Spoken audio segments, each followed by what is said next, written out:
In 2007, the American people experienced one of the worst recessions of their life. Mortgage-backed securities declined, the population was in debt, and the banks didn't have any money to loan out to businesses, which resulted in 1 in every 10 Americans being unemployed. However, this small recession wasn't as bad as the Great Depression that took place in the 1930s. Here, the stock market crashed and everyone's life savings crashed with it. Banks were left empty, and 1 in every 4 Americans was unemployed. The American people haven't experienced or seen anything like this before, until now.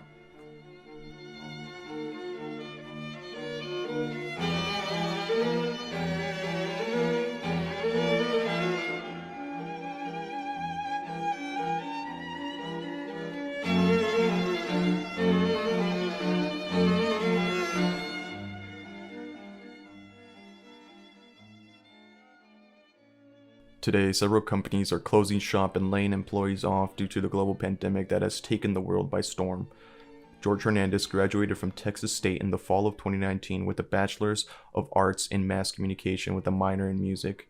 When he graduated, he began working for PSAV, an audio and visual company in Austin, until the pandemic hit home. It was around South by Southwest where they were just like, oh, it's going to be crazy. Every South by Southwest is, really busy. So they started getting they started scheduling, all these companies that were coming to Austin. But little by little, they would cancel some shifts and the companies would cancel. So they started cutting our hours because there was no work. So, what are you currently doing for income since, you're not going to these gigs anymore?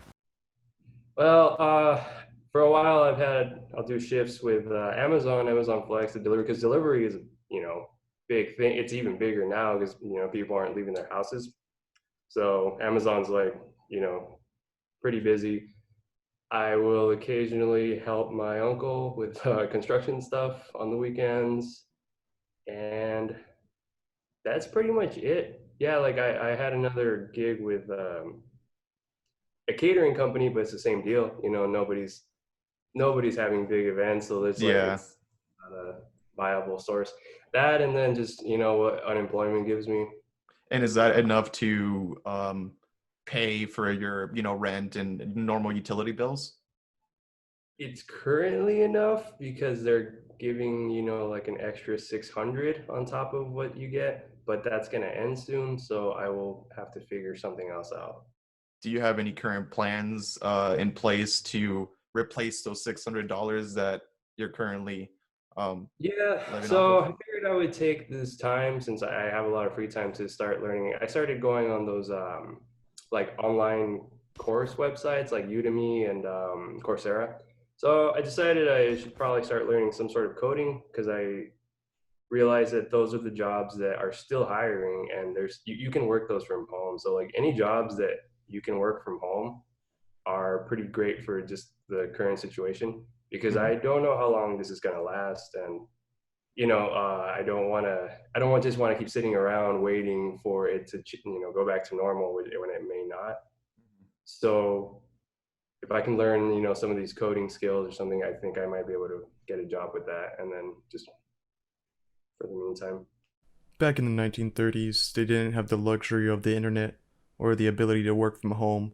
So, with that in mind, I'll leave you with a couple wise words from George. It's going to be tough, especially depending on what degree you're getting. I would strongly advise you to keep learning new skills, like because we you have to adapt to the changing. Like who would have thought that like this would have happened? Yeah. So just yeah, any jobs, any skills that you can use to work from home is I think would be pretty useful at this moment, just because we don't know how long things are going to be this way. So.